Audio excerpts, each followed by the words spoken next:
ধন্যবাদ। আরেকটি ভিডিওতে আজকের ভিডিওতে আমি কথা বলবো প্রবাসে থাকা অবস্থায় কীভাবে মানসিক চাপ মোকাবেলা করবেন। আমি আছি কাউন্সেলিং সাইকোলজিস্ট আশুজ্জামান রাজু।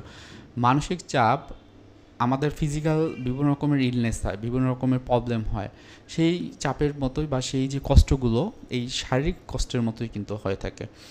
পার্থক্য হলো আমাদের শরীরে যখন কোনো একটা প্রবলেম হয় সেটা আইডেন্টিফাই করে আমরা তার পর্যাপ্ত ব্যবস্থা নিতে পারি, কিন্তু মনের যখন সমস্যা হয় না এটাকে ডায়াগনোসিস করা খুবই গুরুত্বপূর্ণ, যেটা হলো হয়তো ব্যক্তি নিজে করতে পারে না, সেক্ষেত্রে একজন প্রফেশনাল কাউন্সেলিং সাইকোলজিস্ট অথবা সাইকাট্রিস্টের কাছে যেতে হয়। সুতরাং পুরো ভিডিওটি দেখবেন এবং আমি বলবো যে যদি নতুন হয়ে থাকে আমার ভিডিওটি সাবস্ক্রাইব করে রাখবেন, কারণ ভবিষ্যতে মেন্টাল হেলথ রিলেটেড বিভিন্ন রকমের তথ্য আমার এই চ্যানেল থেকে পাবেন ইনশাল্লাহ। সো প্রবাসে যারা আছেন প্রথমে একটা জিনিস মনে রাখবেন যে আপনার কারণগুলো আইডেন্টিফাই করতে হবে যে আপনার মানসিক চাপগুলো কী কারণ হচ্ছে।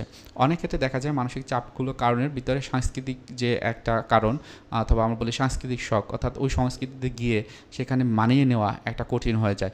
অনেক ক্ষেত্রে ভাষাগত বাধা তৈরি হয়। এখানে থাকা অবস্থায়, বাংলাদেশে থাকা অবস্থায় বাসার পরিচর্যা মাতৃভাষায় হতো, কিন্তু ওখানে গিয়ে নতুন ল্যাঙ্গুয়েজে কথা বলতে হচ্ছে। তাদের পোশ্চার, গেস্চার, ফেশিয়াল এক্সপ্রেশন, তাদের অ্যাটেন্ডিং বিহেভিয়ারগুলো অনেক ক্ষেত্রেই আপনি বুঝতে পারেন না। তো সেক্ষেত্রে কী করতে হবে, আপনাকে ওই যে ভাষাগত বিষয়গুলো নিয়ে একটু ভাবতে হবে যে এই বিষয়ে কি খুব বেশি চাপ বোধ করেন কিনা।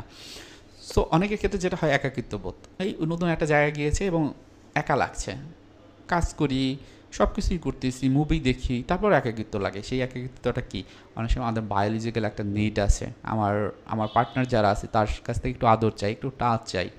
সো এটার কারণে কিন্তু অনেক সময় আমাদের ভিতরে মানসিক চাপ হতে পারে। এরপর যেটা হয় অর্থনৈতিক চাপ। আমি বাংলাদেশে থাকা অবস্থায় আমি ফাইন্যান্সিয়ালি মনে করেছি অনেক বড় হব, বাড়ি গাড়ি হবে, কিন্তু ওখানে যেয়ে দেখি যে আসলে আমার যে টাকা ইনকাম হচ্ছে তাতে তো খুব বেশি করা সম্ভব নয়। এটা কিন্তু অনেকের ক্ষেত্রে চাপ হয়। সো সেই জায়গাটা একটু খেয়াল রাখবেন আপনার ভিতরে এটা আছে কি না। এরপরে হয় পরিবার ও বন্ধুবান্ধব থেকে দূরে থাকা, অর্থাৎ পরিবারের যারা লোকজন ছিল তাদের কাছ থেকে আমি দূরে সরে গেছি। তাদের যে মায়া মমতা, একটা যত্ন নেওয়া, তাদের সাথে কথা বলা, হাসা, এটি পাচ্ছি না। এটাও কিন্তু একটা সময় তাদের মানসিক চাপ তৈরি করে। এখন আসেন যে মানসিক চাপ যখন হবে তখন এগুলোকে কিভাবে আপনি একা একা মোকাবেলা করতে পারেন। প্রথমে যে বিষয়টি সেটা হলো নিজের যত্ন নেওয়া। নিজের যত্নের মাধ্যমে যেটা হয় যে আপনি দেখবেন যে নিজে সুস্থ হয়ে যাবেন। সেক্ষেত্রে কী করবেন, নিয়মিত ব্যায়াম করা, সুষম খাদ্য খাওয়া, পর্যাপ্ত ঘুম ব্যবস্থা করা, রাতের ঘুম রাতেই দেবেন, দিনের ঘুম দিনে যেন কোনো ঘুম না হয়, হয়তো বা একটু রেস্ট নিতে পারেন কিন্তু সেটা যেন ঘুম না হয়। তারপর যেটা বলি যে সামাজিক সংযোগ বাড়ানো, অর্থাৎ সমাজে যারা রয়েছে, যারা বন্ধুবান্ধবের মতো বা কলিগদের মতো তাদের সাথে কথা বলা, মেশা, আপনার বিভিন্ন রকমের শেয়ারিং তাদের সাথে উপস্থাপন করা এবং তাদের সাথে তাদের জিনিসগুলো বা তাদের কীভাবে জীবনগুলো যাচ্ছে, তাদের চ্যালেঞ্জিং লাইফগুলো সম্পর্কে জানা, এটাও দেখবেন যে আপনার মনের অবস্থাকে আরও বেশি ভালো রাখবে।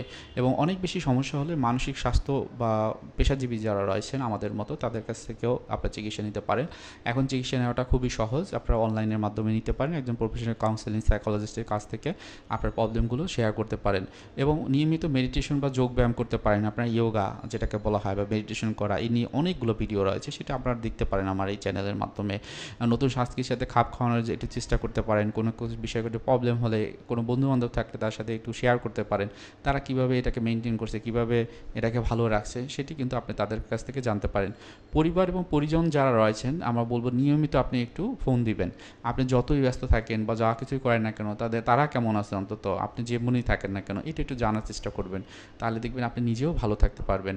এবং আপনি যেখানেই থাকেন না কেন, আমি যেখানে কেন থাকি না কেন, আমাদের কিছু শখ থাকে, সেই শখগুলো না পূরণ করা খুবই গুরুত্বপূর্ণ। আপনি একটু চেষ্টা করবেন যে আপনার যে শখগুলো সেটা পূরণ হচ্ছে কি না, আপনি সেটিও করতে পারেন। আপনার হয়তো বা এমন হয়েছে যে আজকে একটু চা খেতে ইচ্ছা করছে, আপনি খুব ভালো একটা রেস্টুরেন্টে গিয়ে একা একা বসে একটু চা খেলেন, দেখবেন এটাও আপনার মনকে অনেক বেশি ভালো রাখবে।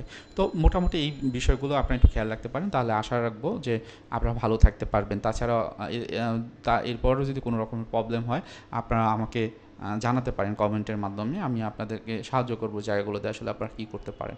সবার জন্য শুভকামনা থাকলে ভালো থাকবেন, সুস্থ থাকবেন। আসসালামু আলাইকুম।